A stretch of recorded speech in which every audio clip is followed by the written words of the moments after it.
Apple company के founder Steve jobs जो कि एक ब्रिलियंट लीडर रह चुके हैं, तो क्या ऐसा हो सकता है कि जो बातें स्टीव जॉब्स ने अपने जीवन के 50 सालों में सीखी हो वो आप सिर्फ 10 मिनट में सीख जाओ? इसका जवाब है हाँ, ऐसा हो सकता है। स्टीव जॉब्स ने स्टैनफोर्ड यूनिवर्सिटी में एक स्पीच देते हुए कहा था कि आज यदि कोई 10 मिनट मेरी इन बातों को ध्यान से सुन लेगा तो आने वाले उन 10 सालों में वो मेरी तरह यहाँ खड़ा होगा, क्योंकि मैं आज आपको अपने जीवन की सबसे बड़ी लर्निंग शेयर करने जा रहा हूँ। तो आज एप्पल कंपनी के फाउंडर स्टीव जॉब्स के शब्दों को मैं हिंदी में ट्रांसलेशन करके समझाने वाली हूँ। तो आइए बिना समय गवाए उस स्पीच को सुनकर समझने की कोशिश करते हैं। तो उन्होंने अपने जीवन की 3 बहुत ही शानदार कहानी सुनाई जो बहुत से लोगों की लाइफ पूरी तरह से बदल दी। तो पहली कहानी है डॉट्स कनेक्ट करने के विषय में। रीड कॉलेज में एडमिशन लेने के बाद उन्होंने 6 महीनों के अंदर ही पढ़ाई छोड़ दी थी, लेकिन वो उसके 18 महीने बाद तक वहाँ किसी तरह आते जाते रहते। तो सवाल यहाँ पर ये आता है कि फिर उन्होंने कॉलेज क्यों छोड़ा? इसकी शुरुआत इनके जन्म से पहले की है। इन्हें जन्म देने वाली माता एक यंग अविवाहित ग्रेजुएट स्टूडेंट थी और वो चाहती थी कि मुझे कोई गोद ले ले, लेकिन इसी के साथ वह यह भी चाहती थी कि जो भी उन्हें गोद ले वो कॉलेज ग्रेजुएट जरूर हो। और इस प्रकार पहले से ही सब कुछ सेट था। उन्होंने कहा कि मैं एक वकील और उसकी पत्नी के द्वारा अडॉप्ट किया जाने वाला था, लेकिन जैसे ही मैं इस दुनिया में आया लास्ट मिनट पर उन्होंने अचानक अपना मन बदल लिया और उन्होंने कहा कि उन्हें तो एक लड़की चाहिए थी और इसीलिए आधी रात को मेरे माता पिता को कॉल किया गया जो कि वेटिंग लिस्ट में थे और उन्हें कॉल करके बताया गया कि हमारे पास एक बेबी बॉय है, क्या आप उसे गोद लेना चाहेंगे?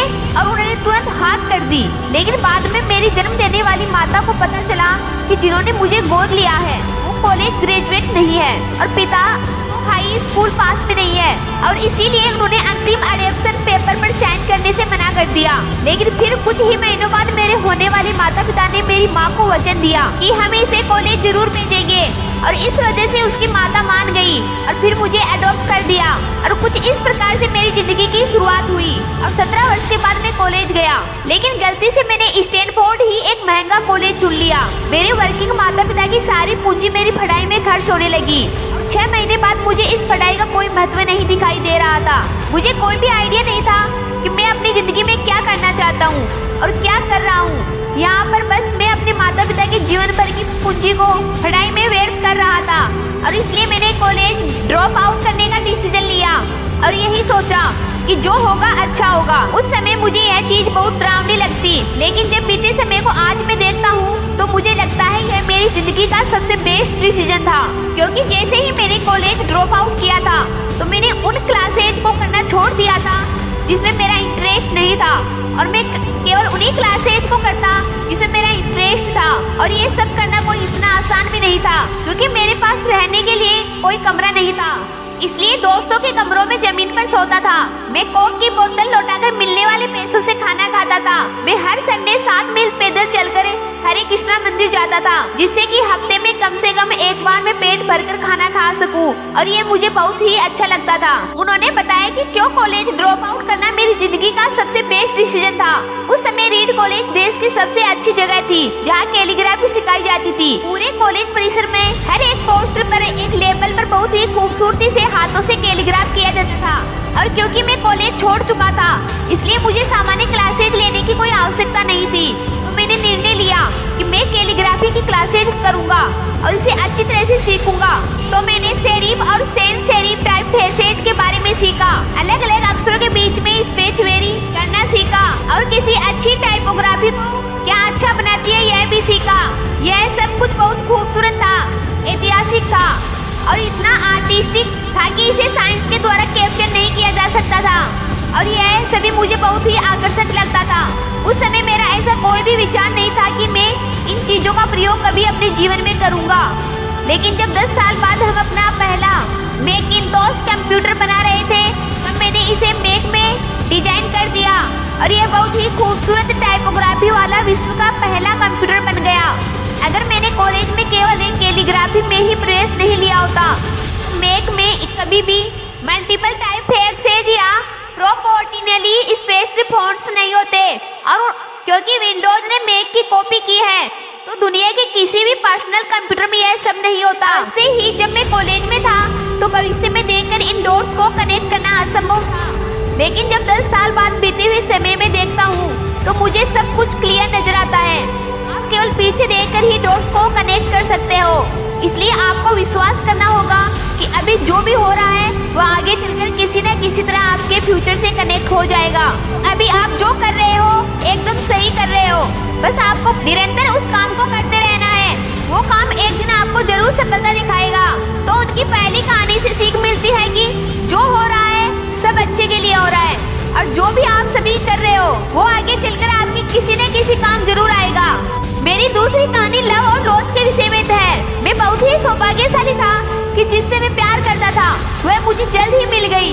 वॉच और मैंने अपने पिता के गैराज से एप्पल की शुरुआत की थी जब मैं 20 साल का था, और हमने बहुत मेहनत की और 10 साल में एप्पल कंपनी 2 लोगों से बढ़कर $2 बिलियन और 4000 लोगों की कंपनी हो गई। हमने अभी 1 साल पहले ही मैकिंटोश रिलीज किया और मैं 30 साल का हो गया था और कंपनी ने मुझे निकाल दिया।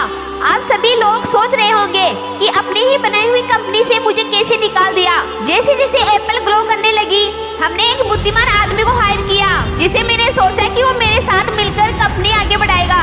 पहले 1 साल सब कुछ ठीक चल रहा था, लेकिन फिर उसके बाद कंपनी के फ्यूचर को लेकर हम दोनों में विवाद होने लगे और बात बोर्ड ऑफ डायरेक्टर तक पहुंच गई और उन दोनों ने उनका साथ दिया और इस तरीके से 30 वर्ष की आयु में मुझे अपनी ही कंपनी से निकाल दिया गया। जो मेरी पूरी एडल्ट लाइफ का फोकस था वह अब खत्म हो चुका था और यह पूरी तरह से मुझे बर्बाद करने वाला था। और कुछ महीनों तक मुझे कुछ भी समझ में नहीं आया कि मैं क्या करूं। मैं एक बहुत बड़ा पब्लिक फेलियर था और एक बार तो मैंने विलेज छोड़कर जाने का भी सोचा, लेकिन धीरे धीरे मुझे एहसास हुआ कि मैं जो काम करता हूँ मैं अभी भी पैशनेट हूँ। एप्पल में जो कुछ भी हुआ उसकी वजह से मेरे पैशन में थोड़ी भी कमी नहीं आई। मुझे उन्होंने अस्वीकार कर दिया, लेकिन फिर भी मैं अपने काम से प्यार करता हूँ और इसलिए मैंने एक बार फिर से शुरुआत करने की सोचा।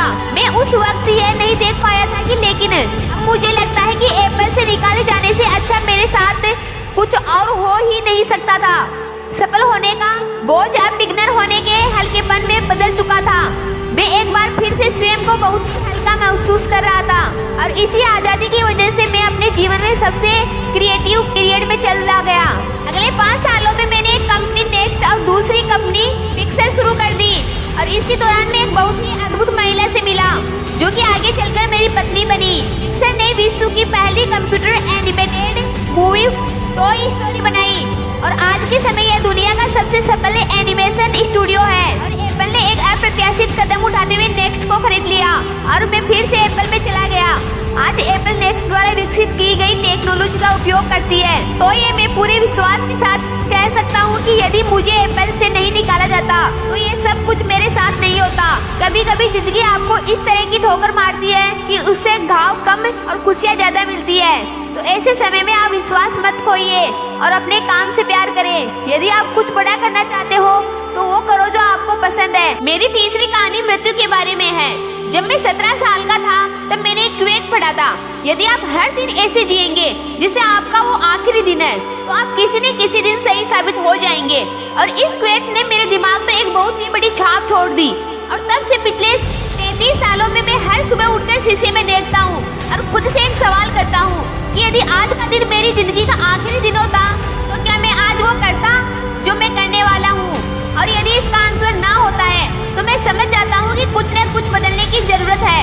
इस बात को याद रखना कि एक दिन मरना है, यह किसी भी चीज के डर को दूर करने का तरीका है। करीब 1 साल पहले ही मुझे पता चला कि मुझे कैंसर है। सुबह 7:30 बजे मेरा स्कैन हुआ और उसमें साफ दिखाई दे रहा था कि मेरे पैनक्रियाज में ट्यूमर है। और सच कहूँ तो मुझे ये भी नहीं पता था कि पैनक्रियाज क्या होता है। डॉक्टर ने लगभग पूरे विश्वास के साथ मुझे बताया कि मुझे एक ऐसा कैंसर है जिसका उपचार करना असंभव है और अब मेरे पास केवल 3 से 6 महीने ही बचे हैं। डॉक्टर ने मुझे सलाह दी कि मैं घर जाऊं और अपनी सभी चीजें व्यवस्थित कर लूं। यानी डॉक्टर की भाषा में मतलब था कि आप मरने की तैयारी कर लीजिए, यानी कि वो सारी चीजें आप अगले 10 सालों में करने वाले थे वो बचे हुए दिनों में कर लीजिए क्योंकि आपका अंतिम समय आ चुका है। मैंने इस डायग्नोसिस के साथ पूरा दिन बिता दिया और शाम को मेरी बायोप्सी हुई जहाँ पर मेरे गले के रास्ते से पेट से होते हुए एक एंडोस्कोप डाला गया और एक सुई से ट्यूमर के कुछ सेल्स निकाले गए। उस उस वक्त मैं पूरी तरह से बेहोश था, लेकिन मेरी पत्नी और वहाँ पर जो भी उपस्थित था कि जब डॉक्टर ने माइक्रोस्कोप से मेरे सेल्स को देखा तो वह भी रो पड़ा, क्योंकि सेल्स देखकर डॉक्टर समझ गया था कि मुझे एक बहुत ही दुर्लभ प्रकार का कैंसर हुआ है जो कि सर्जरी से ठीक हो सकता है। तो मेरी सर्जरी हुई और सौभाग्य से मैं अब बिल्कुल ठीक हूँ। मौत के इतने करीब तक मैं पहले कभी नहीं पहुँचा था और मैं उम्मीद करता हूँ कि आने वाले कुछ समय तक मैं पहुँचूं भी ना।